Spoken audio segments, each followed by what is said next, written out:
So, ito guys, na-drop by nga kami dito at para tikman ang Popeyes Famous Louisiana Chicken. Isa tong bagong bukas dito sa Takanini, guys.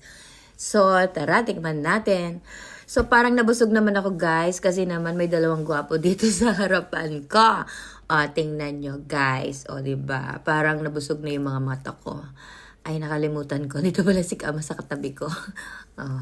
Ayan. So, guys, pasimple lang.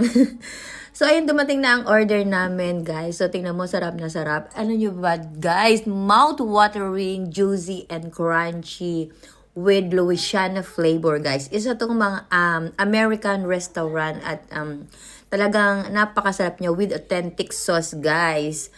Nako, talaga mapapa-thumbs up ka sa sarap. O, tignan nyo naman. O, hindi halata, di ba? Pati si Kuya Reben nagkamay na. O, at ang kinainan ni Kaina, tingnan nyo. O, di ba? Sa to the bone. O, syempre, after namin kumain, nagligpit kami. Syempre, ganyan kami kasipag. Pinoy kaya kami. O, di ba? O, yung isa nga may tangay-tangay pa, di ba? Para sulit naman ang bayad. O, di ba? Napasarap. Bye!